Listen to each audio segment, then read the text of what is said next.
stata emessa dal Tribunale minorile di Napoli la sentenza in cui viene riconosciuto autore di quel gesto il figlio dei signori. Però essendo all'epoca dei fatti sotto i 14 anni, sotto i 13, non è perseguibile per legge. Quindi la sentenza sancisce in maniera puntuale, ricostruendo puntualmente tutto quello che è avvenuto, l'autore del gesto proprio nel ragazzo. Però contestualmente dice che non è perseguibile, quindi si chiude così la sentenza. Una prima sentenza, quella del Tribunale dei minori di Napoli, riconosce e sancisce l'autore del lancio della statuetta che ha colpito e uccisa Chiara Iaconis. La notizia è stata comunicata nelle scorse ore al papà della trentenne padovana.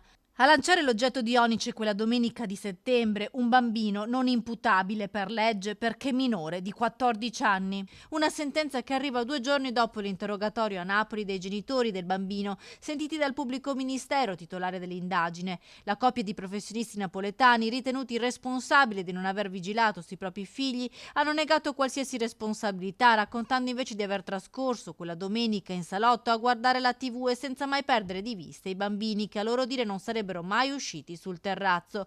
I genitori hanno portato anche una perizia balistica di parte per sostenere l'impossibilità che un oggetto lanciato o lasciato cadere dal proprio balcone possa essersi scheggiato e poi rimbalzato colpendo Chiara, causandole la morte. Aspetti che verranno chiariti nel processo ordinario. Intanto però il Tribunale dei minori ha emesso la sentenza. Per la famiglia Iaconis un primo passo verso la verità. Un riconoscimento dell'autore è un grosso passo avanti per noi, perché almeno un tribunale, non quello ordinario, ma quello minorile, almeno una sentenza che mette un punto fermo nella questione. Quello che ora la famiglia padovana vorrebbe è che venisse finalmente abbattuto il muro di omertà e che da parte dei genitori del bambino arrivassero delle scuse. Ribadiamo lo stesso concetto che abbiamo più volte rimarcato.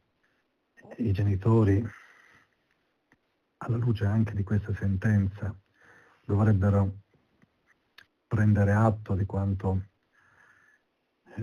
hanno detto e fare un passo indietro, riconoscere la responsabilità che hanno quali genitori e come primo atto quello delle scuse e poi affrontare quello che la giustizia li chiamerà a fare. Ecco.